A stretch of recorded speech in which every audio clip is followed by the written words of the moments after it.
Historia de la filosofía, por Nicolás Abagnano. Volumen 3, 330, parte séptima. La filosofía entre los siglos XIX y XX. Capítulo 16, últimos avances. 861, la teoría de la información. La teoría de la información, o mejor aún, de la informática, nacida en el campo de la ingeniería de comunicaciones, no solo se emplea actualmente para la construcción de máquinas calculadoras, sino también en el dominio de la biología, de la psicología, de la antropología, de la lingüística y de la estética. Esta teoría se halla estrechamente vinculada a la corriente probabilista que ha predominado en la mecánica cuántica, de la física y que ha procurado a esta ciencia los mayores éxitos teóricos y tecnológicos. La teoría de la información nace de un teorema propuesto por C. E. Shannon en un artículo de 1948, incluido posteriormente en Shannon y Weaver, The Mathematical Theory of Communication, 1949, el cual, a propósito de las comunicaciones telegráficas y telefónicas, observa que un mensaje enviado por medio de un canal cualquiera experimenta, en el curso de la transmisión, diversas deformaciones por las cuales, a su llegada a destino, se ha perdido una parte de las informaciones que contenía. Aquel mismo año, Norbert Wiener, 1894-1964, introducía en un libro suyo el término cibernética, que con propiedad etimológica equivale a arte del piloto, para indicar el estudio de los mensajes y particularmente de los que pilotan, esto es, mandan o controlan una operación cualquiera en las máquinas, en los animales, en el hombre. La introducción de la consideración probabilística en este campo se hizo mediante analogías con el tratamiento de probabilidad de segundo principio de la termodinámica, particularmente con el aspecto de entropía, que es la función matemática expresiva de la degradación de la energía que se verifica indefectiblemente en toda transformación del trabajo mecánico en calor, por cuanto la transformación inversa del calor en trabajo mecánico nunca es completa y solo una parte del calor puede ser reconvertida en energía utilizable. Shannon, Wiener, Brillouin compararon la pérdida de información que ocurre en la transmisión de los mensajes por la interferencia de condiciones casuales e imprevisibles con la degradación de la energía contemplada en el segundo principio de la termodinámica. En consecuencia, definieron la cantidad de información efectivamente transmitida como entropía negativa. En la transmisión de los mensajes, como en la transmisión de la energía, la entropía negativa decrece continuamente porque la positiva, pérdida de información o degradación de energía, crece continuamente.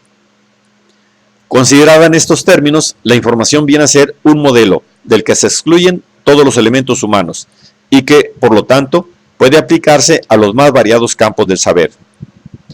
El tratamiento matemático de la cantidad de información se convierte en un problema de cálculo de probabilidades que los especialistas han tratado de muy diversas maneras.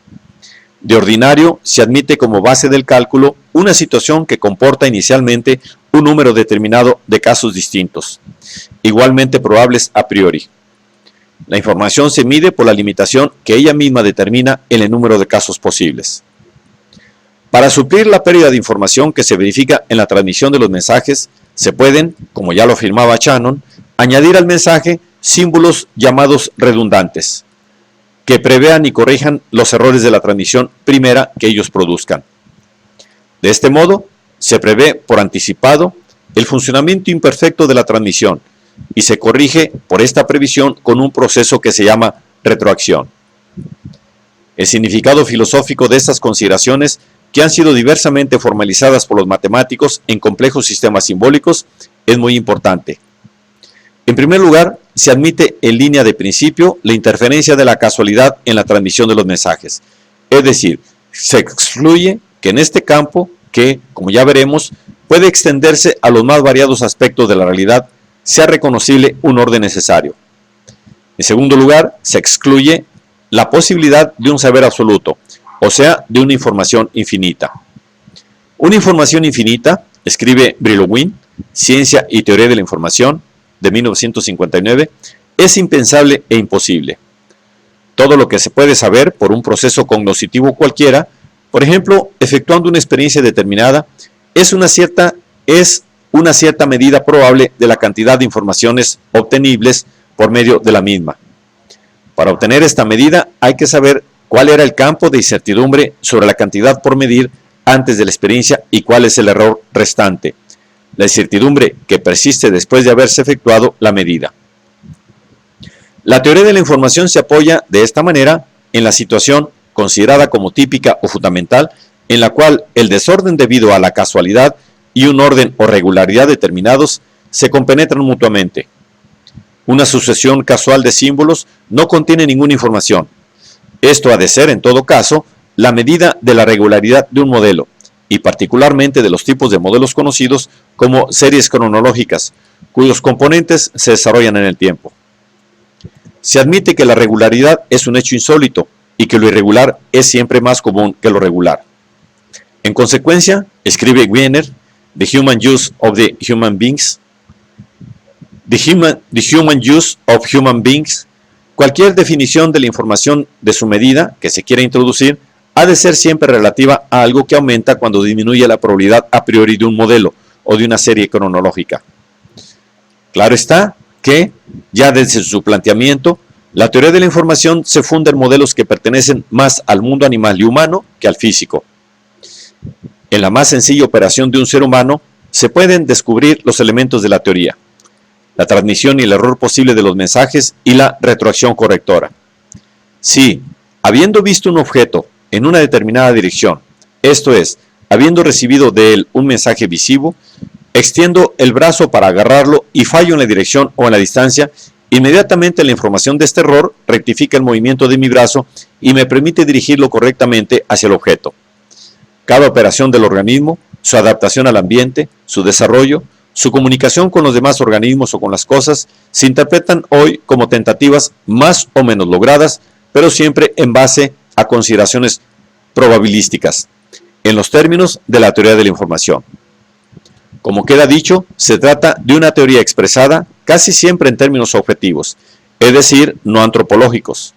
Sin embargo, queda el problema de si la información continuaría teniendo un sentido cualquiera sin la presencia de una conciencia entendida como sea. Por ejemplo, Raymond Rugger ha afirmado que sin conciencia no hay información. Un aparato de radio que continúa informando sin que nadie lo escuche no transmite informaciones, sino solamente es el funcionamiento de una máquina. Cuando el mundo físico y el mundo de las máquinas, escribe Rugger, La cibernética y el origen de la información, 1954, quedarán abandonados a sí mismos. Todo espontáneamente se convertiría en desorden y sería la prueba de que nunca ha habido orden verdadero, orden consistente o, en otros términos, que nunca ha habido información. Rugger habla, por tanto, de un encuadramiento axiológico de la información que lleva a reconocer la homogeneidad de la conciencia y de la inteligencia en todo el ámbito de la vida. Pero, por otro lado, con mayor frecuencia, al construir la teoría de la información, no se hace referencia a factores conscientes. Basta, como suele decirse, un receptor. En el caso del aparato de radio que nadie escucha, no hay un receptor, pero este receptor puede ser también una cinta magnetofónica. Una de las aplicaciones más importantes de la teoría de la información es la que utiliza para explicar la transmisión de los caracteres hereditarios. Los portadores de caracteres hereditarios se llaman genes, y después de las investigaciones de Morgan y sus seguidores, efectuadas entre 1910 y 1935, los genes fueron considerados como cantidades de materia constituyentes de los cromosomas. Ahora bien, los cromosomas de todos los organismos, desde los monocelulares hasta el hombre, tienen una composición química semejante, y esta composición está constituida esencialmente por sustancias llamadas ácidos desoxirribonucleicos, DNA.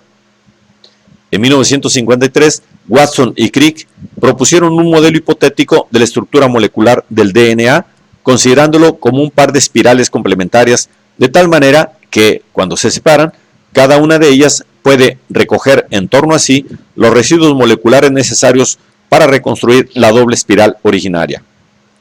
El DNA está compuesto de 4 bases nucleóticas que suelen representarse con las letras A, G, C y T, que se pueden considerar como el alfabeto genético. Y así, Como todas las letras de nuestro alfabeto pueden combinarse de 1000 maneras distintas, pero solo unas pocas de ellas constituyen palabras y frases expresivas, es decir, capaces de comunicar una información, así también los elementos del alfabeto genético pueden combinarse de 1000 modos distintos, calculados diversamente por los biólogos, pero solo algunos de ellos transmiten un mensaje efectivo. Esto es, determinan con una cierta probabilidad la transmisión de un carácter hereditario.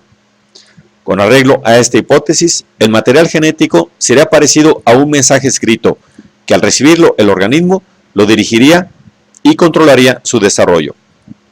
Naturalmente, las mayores aplicaciones de la teoría de la información se han realizado y se realizan en el campo de la construcción de los automáticos, o sea, en la cibernética.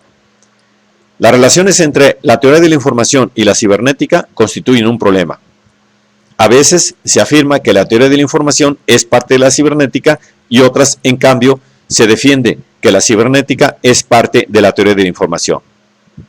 Esta última solución parece ser la más acertada, ya que mientras la teoría de la información tiene por objeto sustancialmente las cantidades y los grados de la certeza y por tanto es una parte de la matemática, por su parte la cibernética puede ser considerada como una parte de la lógica o de la matemática, y es la esfera o campo de competencia de la teoría de los ingenios automáticos y de las técnicas para su construcción.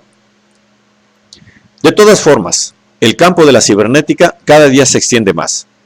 Aparte de las aplicaciones cada día más numerosas que las máquinas se encuentran en el terreno de la tecnología industrial, actualmente hay máquinas que pueden descubrir las pruebas de un teorema de lógica, resolver ecuaciones trigonométricas y de cálculo diferencial o integral. Se ha construido una máquina para jugar a las damas, capaz de corregir la estrategia de su juego y vencer, durante cierto tiempo, a su propio constructor. Existen máquinas para enseñar, que dan instrucciones sobre una materia determinada y controlan luego las respuestas dadas por el alumno a la vez que critican sus errores. Se ha ideado una máquina que simula un interrogatorio al que un psiquiatra somete a su paciente.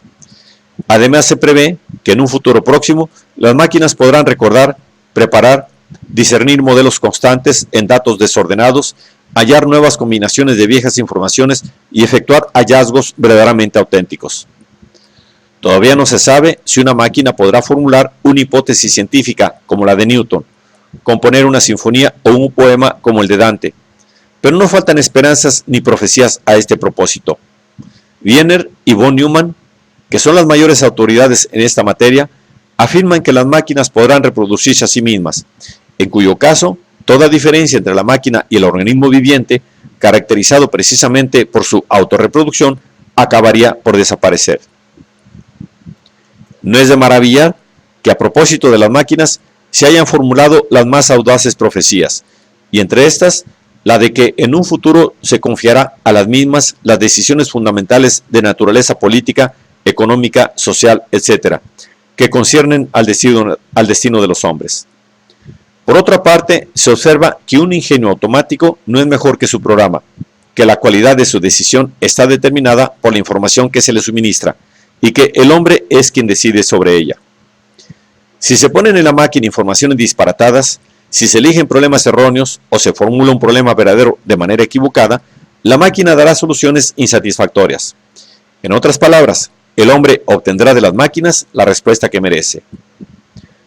Desde el punto de vista teórico, el teorema de Gödel parece excluir la posibilidad de construir una máquina que resuelva todo problema. Por lo tanto, se tiende actualmente a hablar de una simbiosis entre el hombre y la máquina. Y en este sentido, afirma Wiener en su libro, que el hombre está en la máquina como en la antigua concepción teológica. Dios estaba en el hombre.